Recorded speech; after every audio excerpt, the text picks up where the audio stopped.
Assalamualaikum warahmatullahi wabarakatuh. Haturan mitra dangu, alhamdulillah tepang dangu deui sareng Mang Barna.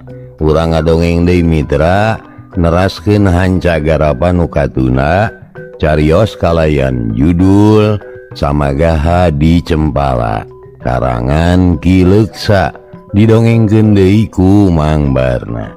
Dalamang sadayana mitra, mugia mitra aya dina ginanjar kawilujengan sararehat sadayana. Urang teraskeun hancana anu katunda. Upami teu lepat hanca nu katunda waktos dinten kamari teh parantos dugi ka ayo jadi utik-utik. Aduh, kira-kira bakal eneh mah ya. Ayo gelo deh. Malahnya mentak naon tadi teh utik-utik heula. Aduh.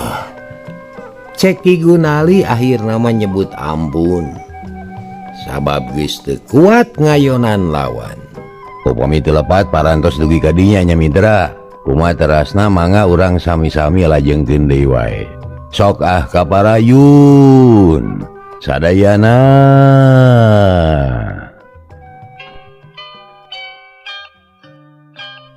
Mitra kaum dangu, Braja Geni Seuri.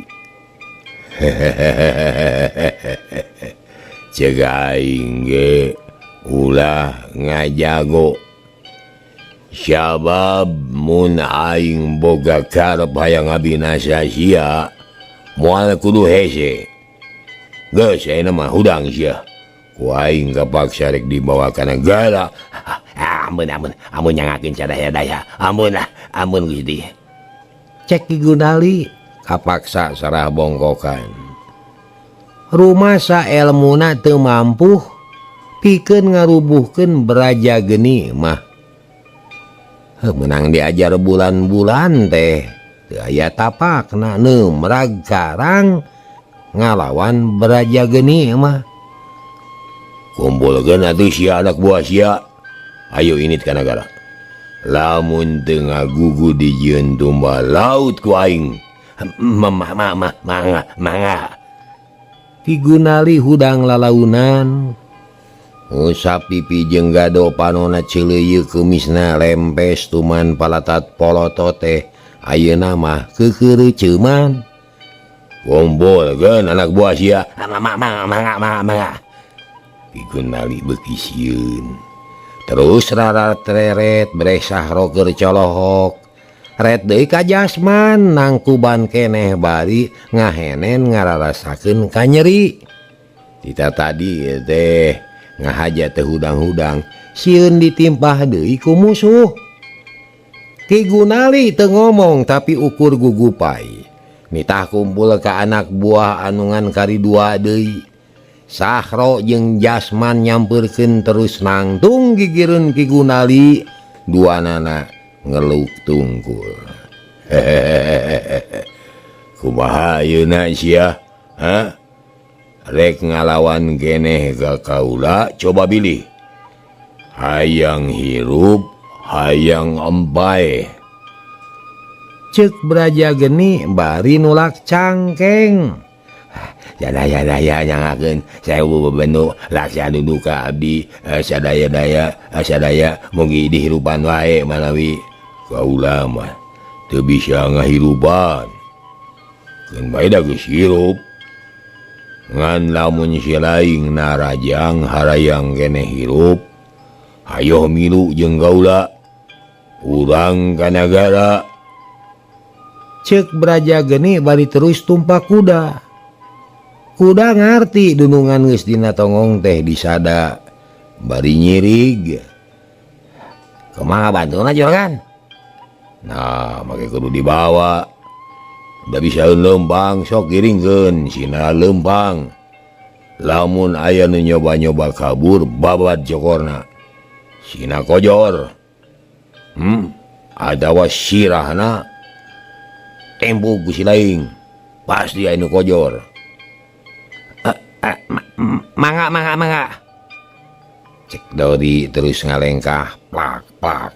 Tak nu tiduan teh ditepakan. Maju sia. Pokna deui gagah naker. Meni asa pangakangna. Heurek teu kitu kumaha atuh. Mitra urut tukang ngalakrang ayeuna jadi pangawal patih sarta bisa ngiringkeun garong gerot anu dipikasieun ku rahayat basisir laut. Mitra kaum dangu kapaksa Ki Gunali jeung anak buahna nurut lempang ti heula dituturkeun ku Dori. Braja geni paneuri dina kuda bari nalingakeun tawanan bisi kabur. Lantaran tawanan teh teu ditarian, teu dirante dihaja dilagar, bari sakalian diuji omonganana nanyaan rek taluk atawa ngan sungut wungkul. Mun aya nu kumawani lumpat tan wane bakal jadi korban kahebatan ilmu Ki Braja geni. Panon poe geus lila surup, cahaya layung hibarnya angan buana, budah laut tinggulilap manuk-manuk pasuliwer halibran, bari disarada patemalan jeung baturna. Angin masih kene ngahiliwir daun kalapa pating aruang, lir anu gugupai mileuleyankeun ka Braja geni jeung rombongan di basisir laut ngabring laleumpang. Dijajabkeun ku seahna ombak laut, dipirig ku angin leutiknya harita. Awewe nu boga warung noong tina janela nempokeun Ki Gunali jeung anak buahna anu digiringkeun ku ponggawa karajaan. Eta awewe ngahulang miraga menang asa dina pangimpian. Cek pikirna nu bakal jadi gunung paneuhan teh Ki Gunali lantaran gagah jeung gede jajaten. Leber wawanen tapi nyatana ku Braja geni mah ngan sakeak. Be, kumaha ari aing sok sieun disamarutkeun tapi da geuning urang karajaan teh teu nanya-nanya acan ka aing mah. Mana kitu oge aing teh teu kababawa jeung deui untung pisan sabab buntelan mah kabeh ge eueuh anu dibawa. Keun sia ku aing rek dibuka nah naon eusina.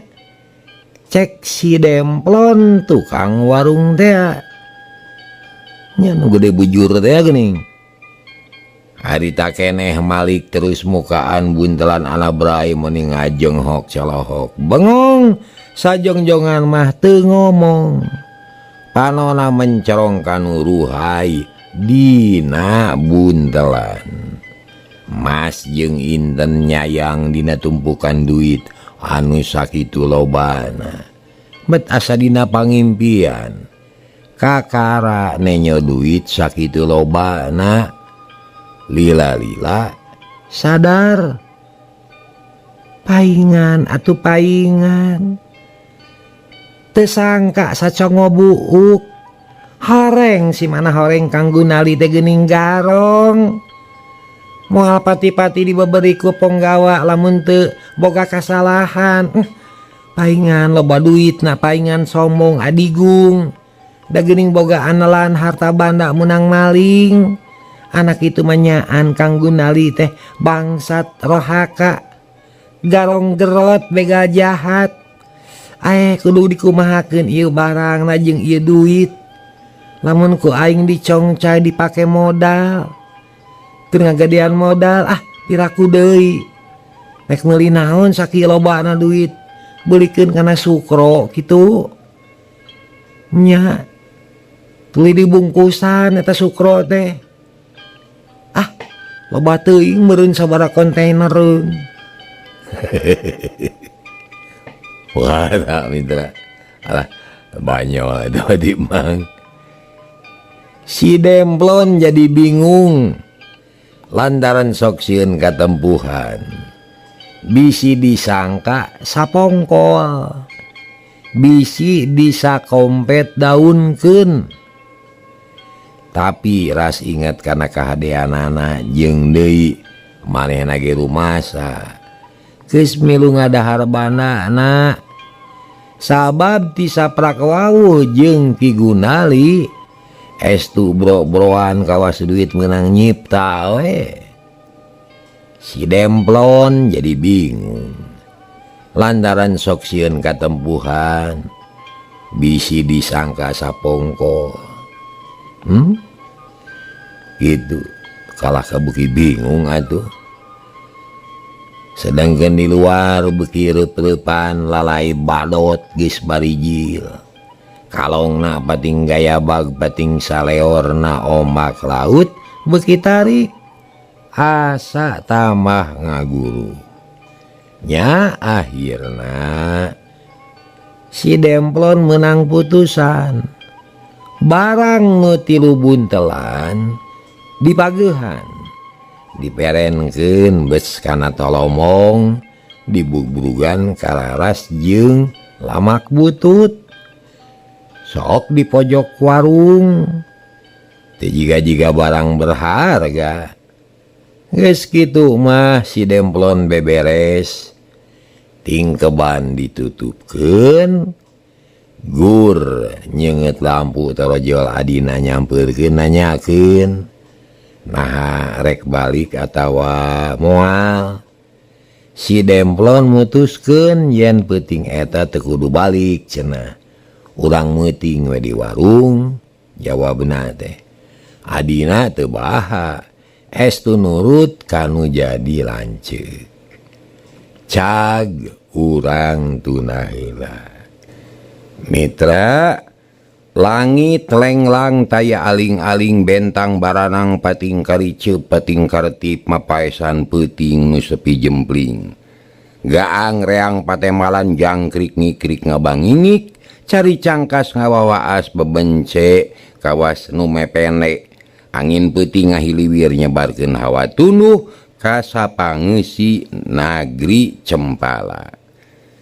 Beurang tas capek digawe reup peuting estu jembling hawana seger nikmat keureuh nyirnakeun rasa teu saeutik nu sare tibra patemalan ngadu kerek tapi munguh kanggo Kanjeng Raja Jakabumi ti barang beral beraja geni miang anjeunna teu kersa tuang teu kersa kulem emut bae kana kaaya nagara nu keur meujeuhna kacau. Nu dijieun hariwang teh sok sieun aya pihak-pihak sejen nu ngahaja ngadu dombakeun ngaburak-balik persatuan nu akhirna nagara jadi hampos kawas nu taya eusian. Kanjeng Raja Jakabumi sok ras emut kana amanat Raden Jakalara. Raja teh kudu jadi papayung nagara, kudu jadi obor, kudu jadi sumber kekuatan jeung sajabana. Tapi dina prakna tetela berat leuwih ti berat matak mopo di tengah jalan kurang-kurang nama matak soak. Ya Allah, mugi Gusti nang dayungan ka simuring wasihan kakuatan ulah dugi ka eleh ku jalma durjana anu tekadnya goreng sehingga ngacaukeun ieu nagara. Ya Allah, mugi Gusti nuduhkeun kana jalan anu lempeng anu laras anu dipikarido ku Gusti. Oge mugi Gusti meruhkeun hate jalma-jalma anu boga tekad goreng ka nagara Cempala. Kitu jumeritna manah Kanjeng Raja bari ngalange dina jandela karaton nyawang kaluar neuteup ka hareup bangun pinuh ka hariwang. Cungungung anjing babaung keak-keak sada koreak bet matak keueung jeung matak sieun. Keur kitu teh kuda ge disarada wae malah aya anu ngagudubug gawas anu sieun ku setan siluman. Padahal harita teh nu ngajaga taranghi teu aya nu cileureun teu aya nu luhad lahed kabeh ge segun babna gulang-gulang nu ngajaga lawang jeung patroli keamanan nagara ngulincer ka unggal tempat ditambah deui ku ronda malam anu dilaksanakeun ku rahayat boh di desa boh di kota. Dina waktu nu sarua Kisarja jeung Ki Mursila sarua pada satia ngadaraweng dina kursi deket pos penjagaan megat Braja Geni hayang buru-buru nyaho hasilna. Kisarja rada melang jeung hariwang bisi Braja Geni teu mangihan nu tiluan nu akhirna Braja Geni bakal leuwih sombong jeung gede hulu. Ya moga-moga Allah nang tayungan we sing masihan jalan anu pisalameteun ka urang duaan euy. Ka Kanjeng Raja atau ka sakuliah negara Cempala. Ceuk Kisarja bari menerkeun iketna. Nyahu, kitu pisan. Nu dipiharap ku sararea oge tapi kumaha lamun Braja Geni teu manggihan Ki Gunali, tangtu si Ahwani teh bakal dipaehan. Sarta urang bakal dituding jijeuran, dituding sairon jeung si Ahwani. Cik rek kumaha lamun kitu? Cek Mursila manehna ge hariwangeun. Ah tenang we atuh euy. Piraku pangeran rek ngantep kana boga niat hade. Urang mah ngabela nagara teh lain nalawora, estuning ikhlas karena Allah. Teu didadasaran ku pangarahan apaan. Nya ngan lokaya teu sakabeh lampah hade bisa salamet. Kadangkala di dunya mah nu boga lampah hade teh sok pada mikangewa euy, sok tibaralik. Ya wajar we atuh. Di dunya mah sabab dihaja teh ku pangeran oge bisa diakeun cocoba jeung loloja pikeun nguji kanu iman jeung takwa. Nah kuat atawa moal lamun yakin percayana ka pangeran mah teu kudu sieun najan di kongkorongan pedang oge asal yakin yen pagawean urang teh bener, teu kudu rempan najan nyawa kudu korban, pasrahkeun demi nanjeurna bener jeung adil. Keun di dunya mah asal urang yakin di akhirat we meunang kabagjaan. Gusti Allah mah maha uninga, maha ningali. Ceuk Kisarja nyaritana tanes jeung Daria. Uing mah yang selamat di dunia jeung di akhirat. Sararea ge kitu kahyang mah. Naon itu tuh yang celak juga obor. Ki Mursila cengkat bari nunjuk ka jalan. Kisarja euleugeuh breh aya anu nyeng celak kawas cika-cika. Wah pasti obor keun cenah deukeut heula. Sahanya sugan we si Braja Geni. Cek Ki Mursila nyebut nage make si dagis tepati resep ka Braja Geni teh ngewa ku sombongna teresep ku adigungna sok hayang menang sorangan. Kisarja jeung Ki Mursila narangtung terus ngadeuketan ka gulang-gulang ngabejaan supaya waspada sabab aya nu datang. Gulang-gulang kabeh siaga teu aya nu lalawora. Peuting beuki jempling hawa beuki tiis langit anger bersih bentang baranang pating kartip ngan hanyakal teu aya bulan. Jangkrik reang di sarada koreak pating kareak cacak di kota sakitu ramena mana komo lamun di pasisian. Kirawanci tengah peuting obor anu nyeng celak teh tapi ke alun-alun. Kebat kahareupeun karaton ari breh teu nyalahan. Bener nu datang teh Braja Geni ngiringkeun 4 jelema. Nu tiluan leumpang ngareneng, nu saurang misah bari mawa obor. Braja Geni tumpak kuda. Teu salahnya anu datang teh Braja Geni. Bagja teman geuning beunang garong tiluan teh tuh. Cek Kisarja bari mapag ka Braja Geni. Nemongkeun ka bungahna sageus deukeut pok ngomong ditujukeun ka Braja Geni. Aduh, aturan Juragan Patih abdi ngiring bingah ieu ku ayana salira salamet bari mulih nyanak tawanan. Pikeun gaula teu hese. Nangkep mangkeluk tilu sigi mah teu hese. Asal yakin aya jeung puguh tempatna. Kemana Kanjeng Raja? Cek Braja Geni bekah liang irungna jurut turun tina kuda. Kanjeng Raja aya di lebat anjeunna teu acan kulem ngajang antosan sumpingna salira. Ayo ka jero kabeh urang ngadeheuskeun garong ieu. Ceuk Braja Geni terus ngareret ka Dori. Pok deui ngomong, "Dori, bareuman obor. Kuda kaula cangcang tuh di ditu tuh." Pokna Braja Geni ka Dori bari nunjuk. "Sumangga Gusti." Ceuk Dori bari terus mareuman obor. Dori teu naulih kana kacape hatena sugema bisa nincak latar karaton bakal tepung jeung para pangagung sakurang-kurang na bakal nenyo ti kadeukeutan bakal sidik kana rupa jeung tangtungan. Bahagia aing teh ya bisa nincak karaton. Bungahan temen indung barudak ya mana komo lamun geus dibawa ka dieu. Cek hate Dori reueus boga dunungan pangkat patih tur teh lain patih samanea geuning gagah sakti dipikas serab ku rakyat dipercaya ku Kanjeng Raja. Kacaturkeun Braja Geni jeung Ki Sarja katut Ki Mursila harita teh arasup ka jero karaton bari ngiringkeun tilu babanang kasampak teh Kanjeng Raja nuju ngajanteng deket janela. Mana horeng tos uningangeun yen Braja Geni datang. Bagea Braja Geni, kaulah bunga anjeun buru-buru datang. Sok dariuk, kaulah hayang kira ngadenge laporannya nya. Kitu saur Kanjeng Raja. Teras anjeunna ge calik dina kursi karajaan. Brek Ki Sarja jeung Ki Mursila dareku kitu deui Braja Geni diuk dina parantina. Ki Gundali jeung anak buahna rada anggang deku bari tungkul teu wasana teu prarai Kanjeng Raja. Mun Gusti nyagakeun Sewu Babenu Laksya Duduka. Hapunten anu kasuhun. Kaula teh teu engal-engal donggap. Jalaran perjalanan anu kalindang tebihna. Sasat ngabujeng ka tebih wiring sisi hilir. Basisir laut nanging tegaplah tujuan laksana dijabah sapaneja. Kitu cek Braja Geni bari nunjuk ka Ki Gundali. Braja Geni, kaulah bunga Durbagja. Lantaran tekad andika nu buleud geus ngabuahkeun hasil nu mecekil.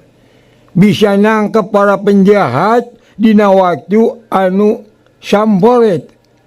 Tapi kulancaran ayeuna mah peuting kaula teh moal panjang cumaritakeun isukan we pabeberang supaya kasaksi ku para menak nagara. Ayeuna mah jung eta tawanan teh asupkeun ka panjara beusi ngan omat ulah disakamarkeun jeung nu ti heula. Sumangga sejang iringan. Cek Braja Geni teu loba ngabantah. Ari sabab ayeuna mah karasa capena awak manilungse hayang buru-buru deui. Sarja nam bawa ka jero panjara. Tapi ulah disiksa bere dahar bere nginum mangur. Sabab najan jahat ge tetep we da eta teh manusia. Kamanusiaanana mah kudu diajenan ku urang tidak nu jahat mah laku lampahna eta teh. Timalan sumangga Gusti. Cedok Ki Sarja nyembah. Geus kitu mah Ki Gundali jeung Jasman katut Sahro digiringkeun ka jero panjara. Ki Sarja jeung Ki Mursila siap gagaman. Bisi tawanan ngamuk di perjalanan. Tapi tetela Ki Gundali geus peot hatena. Geus lempes amalahna. Malah mah jadi sieun jeung keung boro-boro wani kabur kalating sareblak hate ngadenge panjara-panjara kitu teh. Tikung silila jog-anjog anu dituju brai panto beusi teh dibuka. Pok Ki Sarja ngomong, "Mun hayang salamet sarta mung disiksa kudu nurut ka kaula. Sok asup kabeh ka dieu. Lamun teu nurut dirangket ku kaula." Ki Sarja tanes ngomongna bari molotot ka Ki Gundali. Ki Gundali teu wani ngalawan. Malah neuteuk beungeut ge sieun. Bos ka jero panjara dituturkeun ku Jasman jeung Sahro. Sororok gomrang pato beusi teh ditutupkeun. Lenyap hate Ki Gundali ngalenyap jajantung ratug. Awak asa leuleus taya tangan pangawasa. Leos Ki Sarja jeung Ki Mursila init. Tekung silila jebul aya pagawe sejen datang. Mawa sangu jeung deungeunna sacukupna. sor disodorkeun ka jero panjara tina lawang anu geus disadiakeun. Kublahar euy, bisi paeh rang layeuseun. Cek nyuguhan bari leos init deui. Ki Gunali jeung anak buahna teu ngomong. Ngarulang we kawas anu can kumpul lalamutan.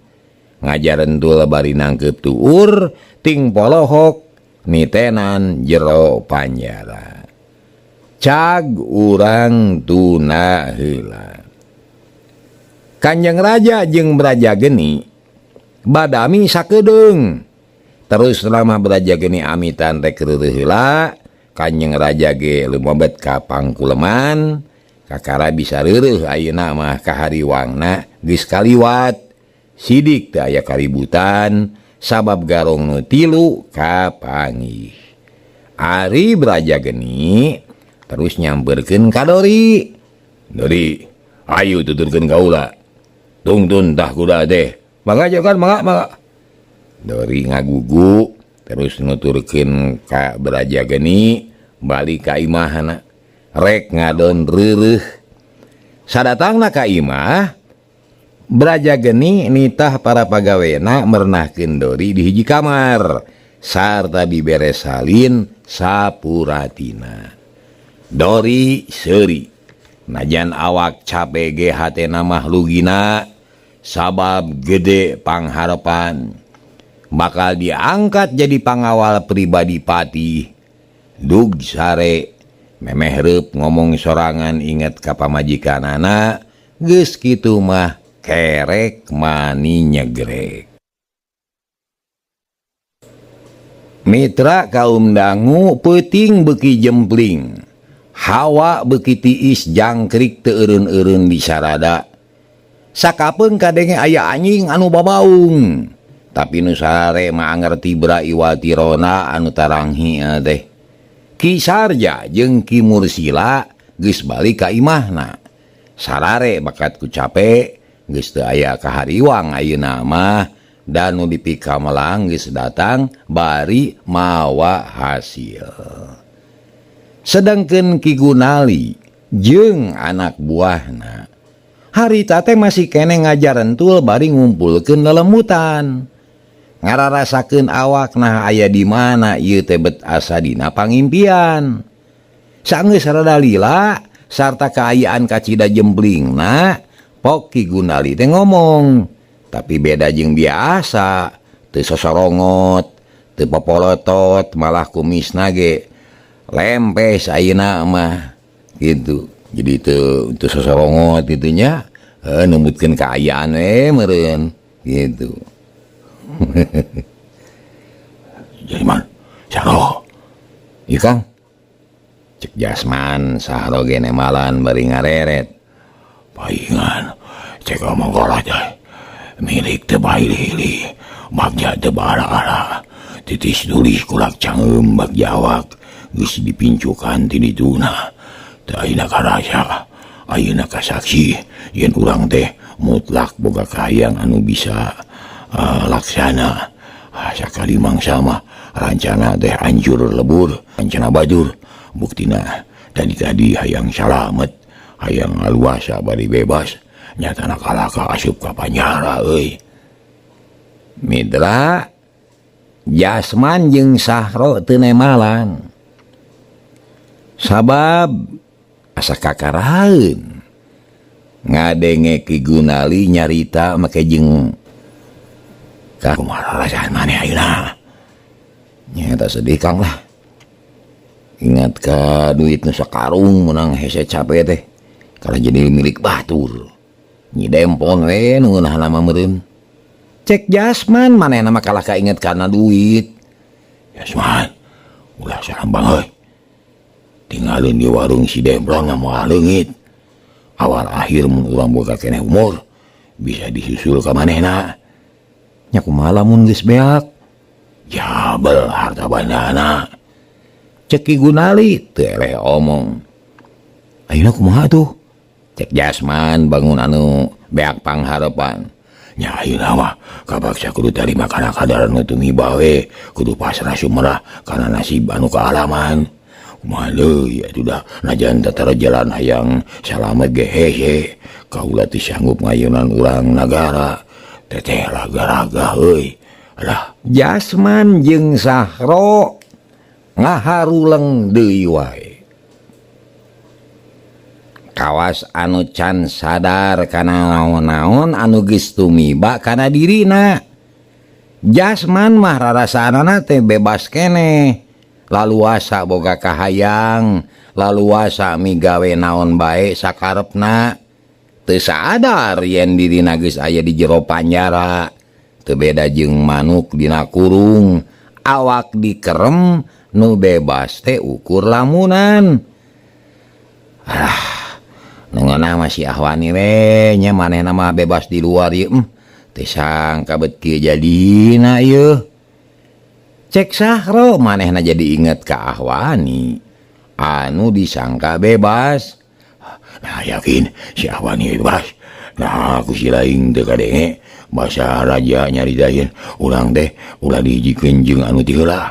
Ieu teh ngandung artigen samemeh urang geus aya anu ditangkep. Malah sanu nyaho manehna teh si Ahwani. Cek Ki Gunali rada encer uteukna mah. Alah wanya kak palang siang nunuduhkeun ka urang oge si Ahwani. Sabab ari eueuh nunuduhkeun mah mustahil urang nagara bisa nyaho kana panyemputan urang. Bener kitu jiga nama yeuh. Cek Jasman. Huleng atuh Ki Gunali teh ngahuleng terus ngahubung-hubungkeun kajadian nu geus kaliwat jeung kajadian nu ayeuna.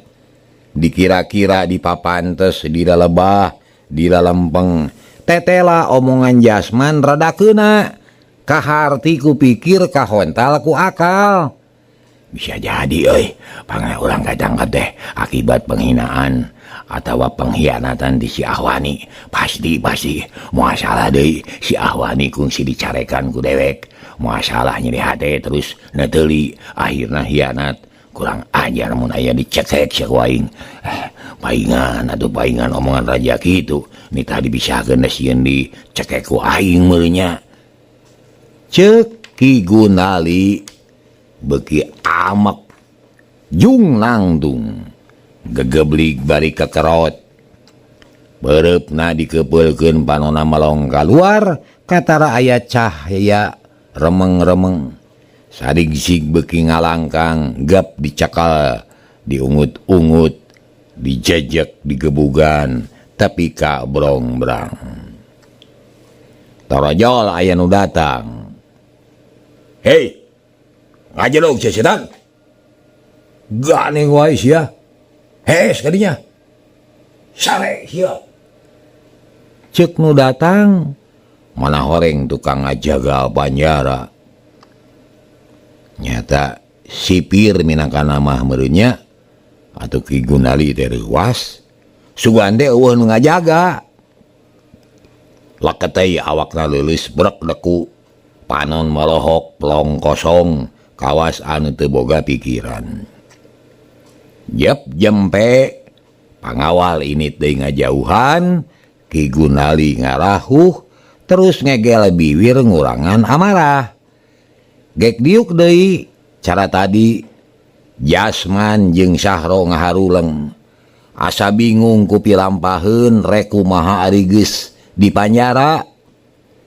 Ki Gunali jeung baturna ngajarentul nangkep tuur reungit napuk pating haring sababaraha kali kadenge anu pating kareplok napakan reungit hawa beuki tiris peuting beuki jempling.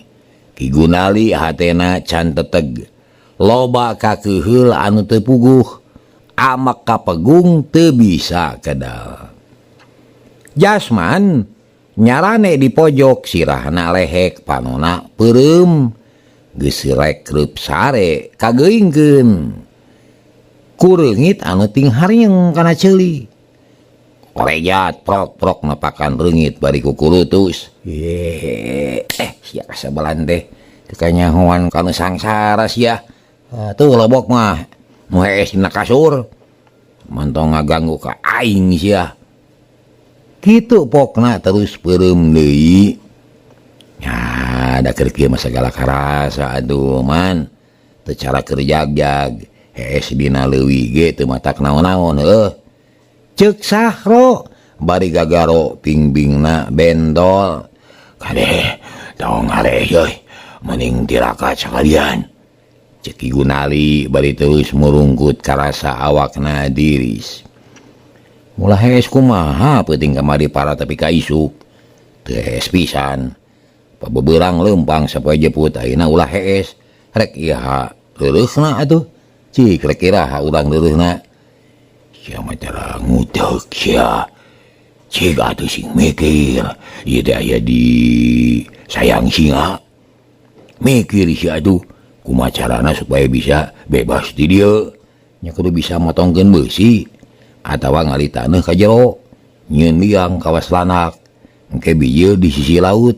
atawa di jero leuweung cek Jasman sadaekna ngomongna teh lain gitu sia euy tapi urang kudu boga siasat kumaha carana supaya dina pangadilan ke teu beura teuing cek Ki Gunali deui nyata ye deui wati kudu tarima kana nasib api-api babalik pikir sarta sing hade kalakuan sabab lamun hade kalakuan mah di jero panjara ge da moal na dikerasan teuing moalah kumaha lamun dihukum gantung nya usul ka raja menta dihampura menta dihampangkeun hukuman kajeun ditebusna ku duit sarajut oge tabah we kumaha lamun menta tenaga babahari sanggupan we pokona mah asal ulah menta nyawa we Midra Ki Gunali ungut-ungutan manehna asa boga akal kajalanan ku omongan Jasman lila-lila nyeh Ki Gunali teh seuri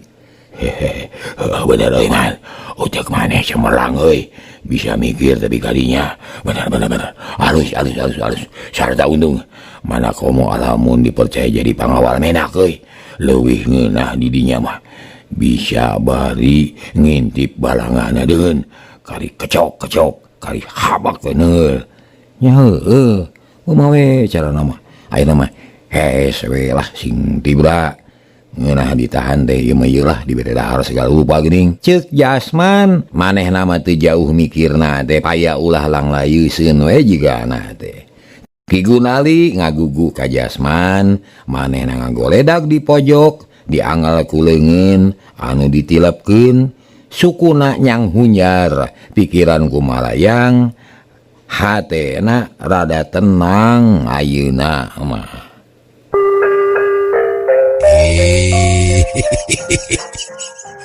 cager harta mitra panyakal kabujeng neng hatur nuhun kana perhatosanana insyaallah enjing tepang dangu deui billahi taufik wal hidayah assalamualaikum warahmatullahi wabarakatuh.